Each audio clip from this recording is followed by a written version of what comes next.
ఇక్కడ మనం చేసే పెద్ద పొరపాటు ఏంటి అంటే, ఆ ప్రాబ్లమ్‌లోనే మునిగిపోతున్నాం. నాకెందుకే ఇలా అయింది? ఎస్. నేనెందుకే ఇలా ఉన్నాను?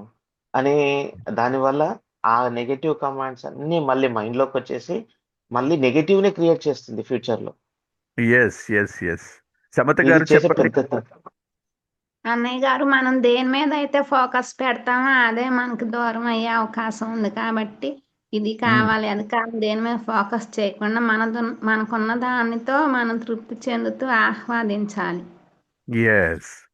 ఎంతగా మనం ఆహ్వానిస్తామో, కృతజ్ఞత చెప్పుకుంటామో అవి అంత బాగా పనిచేస్తాయి. ఇది జాదూలాగా, ఒక మిరాకిల్ లాగా మనం ఈ రోజు నుంచి ప్రయోగించబోతున్నాం. ఏ పని చేసినా, ఎవరిని కలిసినా అవేర్నెస్ మన యొక్క ధ్యాన అభ్యాసాన్ని చూద్దాం. అదే స్టేట్లో మళ్ళీ మనం మనకు ఉన్నటువంటి ఈ లైఫ్ ఏదైతే ఉందో దాని గురించి కృతజ్ఞత భావాన్ని కూడా ఫీల్ చేద్దాం. బ్యాక్ స్ట్రైట్గా పెట్టుకొని ఒక లోతైన శ్వాస తీసుకొని వదిలిపెడుతూ శరీరాన్ని పూర్తిగా స్థిరంగా ఏకాగ్రం చేయండి.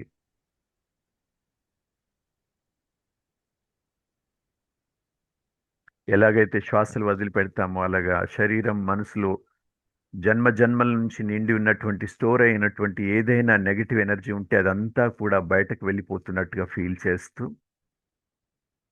శ్వాస ఎప్పుడైతే తీసుకుంటున్నామో అప్పుడు సృష్టిలో ఉన్నటువంటి పాజిటివ్ ఎనర్జీ అంతా కూడా, ప్రాణశక్తి అంతా కూడా మీ వైపుకి ఆకర్షిస్తున్నారు.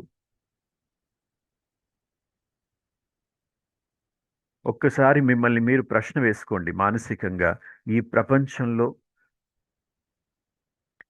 అందరికంటే కూడా భాగ్యవంతులు, అదృష్టవంతులు ఎవరున్నారు?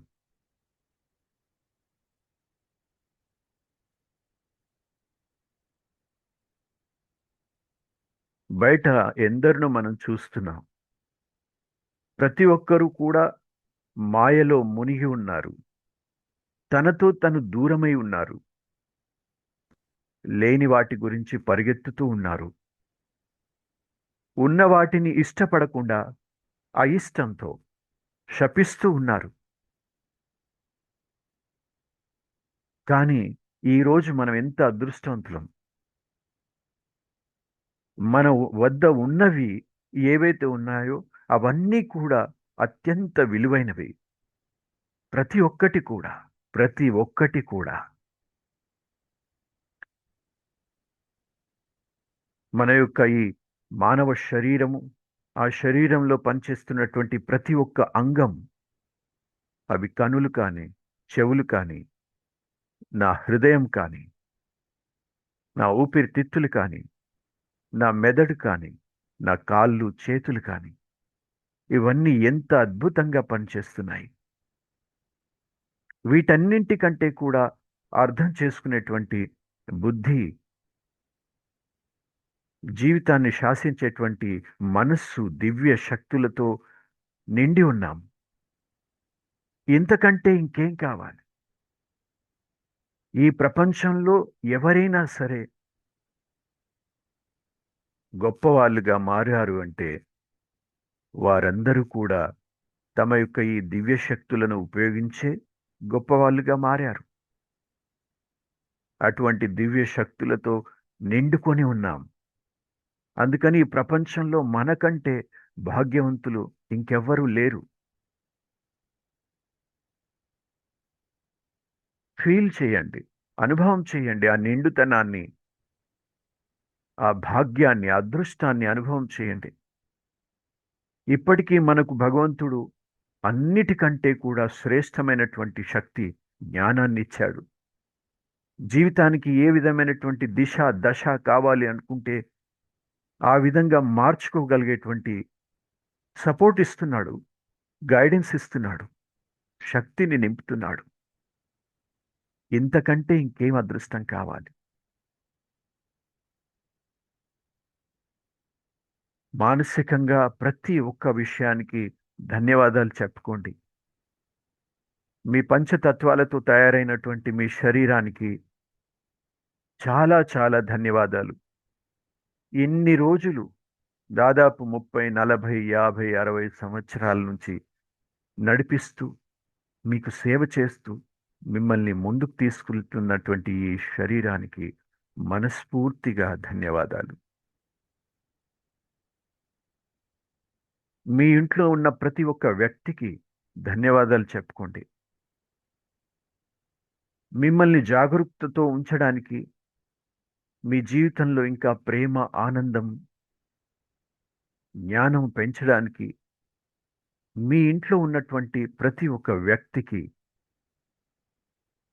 మనస్ఫూర్తిగా ధన్యవాదాలు. అది ఎవరైనా కావచ్చు, భార్య, భర్త, పిల్లలు, ఎవరైనా కావచ్చు. ప్రతి ఒక్కరికి కూడా మనస్ఫూర్తిగా ధన్యవాదాలు. అదేవిధంగా సమాజంలో ఉన్నటువంటి ప్రతి ఒక్కరికి, మన కోసం పంట పండిస్తూ దినము రాత్రి కష్టపడుతూ వ్యవసాయం చేస్తున్న వ్యవసాయదారులందరికీ, మన కోసం బార్డర్ పైన నిల్చుండి తమ ప్రాణాలను అడ్డుపెట్టి సేవ చేస్తున్న ప్రతి సేవకుడికి, సైనికుడికి, విశ్వంలో ఉన్న ప్రతి ఒక్క ఆత్మకి మనస్ఫూర్తిగా ధన్యవాదాలు. నేను అదృష్టవంతుణ్ణి, భాగ్యవంతుణ్ణి.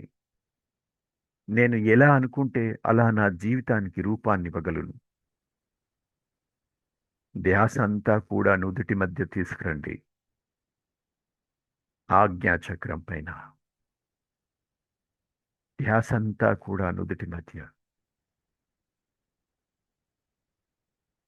శరీరం ఒక చైతన్య మందిరంలా, ఆ మందిరంలో నిరంతరం వెలుగుతున్నటువంటి మీ యొక్క ఆత్మ దీపాన్ని చూసుకోండి.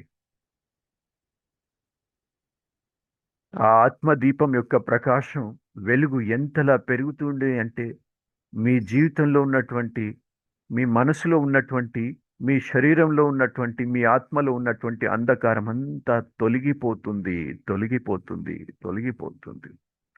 ఎంతగా మన భాగ్యం పైన, మన అదృష్టం పైన, మన నుదుటి పైన ఎంతగా మనం ఏకాగ్రమై ఉంటామో అంతగా ఆ వెలుగు ప్రసరిస్తూ ఉంటుంది. ఎంతగా మనం ఏకాగ్రమై ఉంటామో మన ఆత్మ పైన, మన నుదుటి పైన, మన ఆలోచనల పైన, అంతగా మన శరీరం నుండి, మన జీవితం నుండి, ఈ విశ్వం నుండి అంధకారం, దుఃఖం, కష్టాలన్నీ కూడా మాయమైపోతాయి. జీవితం స్వర్గంలా మారిపోతుంది. ధ్యాసంతా కూడా నుదుటి మధ్య ఏకాగ్రమై ఉండాలి. ఆత్మజ్యోతి వెలుగుతూ ఉండాలి. ఈ ప్రపంచంలో అందరికంటే కూడా నేను అదృష్టవంతుణ్ణి, భాగ్యవంతుణ్ణి.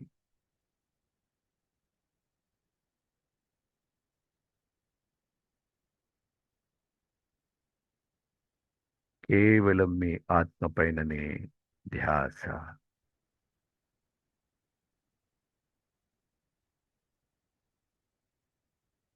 ఎవరి గురించి అయితే మీరు శ్రద్ధతో భక్తి చేస్తారో, విశ్వసిస్తారో, ఆ దేవుణ్ణి మీ ఎదుటే అనుభవం చేసుకోండి.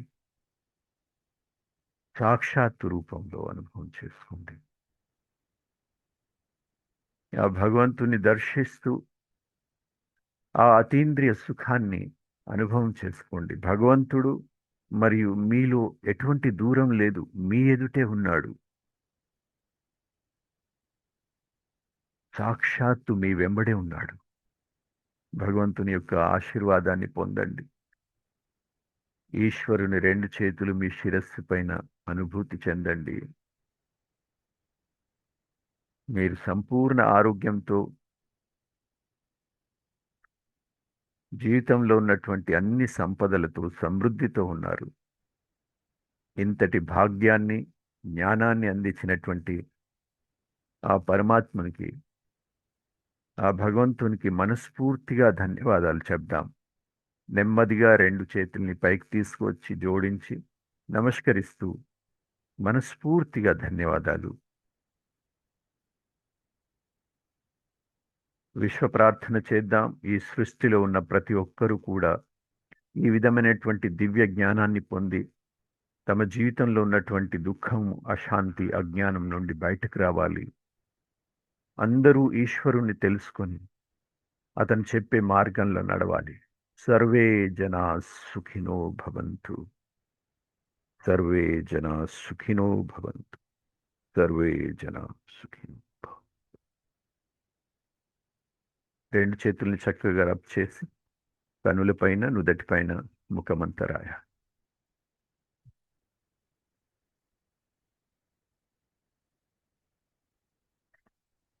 చాలా చాలా ధన్యవాదాలు.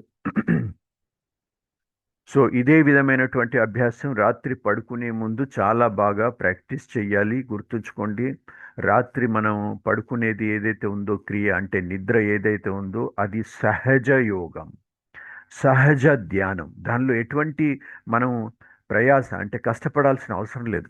కానీ ఏ విధమైనటువంటి కాన్షియస్తో మనం పడుకుంటామో అది చాలా మన జీవితాన్ని మార్చేస్తుంది. ఒకవేళ దుఃఖంతో, బాధలతో, ఆలోచనలతో, టెన్షన్తో మనం నిద్రపోయినట్లయితే పడుకున్న రాత్రి ఏదైతే 6-7 గంటలు మనం పడుకుంటామో అదంతా కూడా యూనివర్స్లో మనం పంపించేస్తాం. ఎంతగా మనం నిండుతనంతో, ఆనందంతో, సంతోషంతో, భగవంతునితో కృతజ్ఞత చెప్పి పడుకుంటామో అంతగా మనము ఈ సృష్టికి, ఆ యోగంలో, నిద్రలో యూనివర్స్కి మనం సిగ్నల్స్ పంపిస్తాం ఇంకా మన జీవితాన్ని సంపన్నం చేయాలి అని చెప్పి.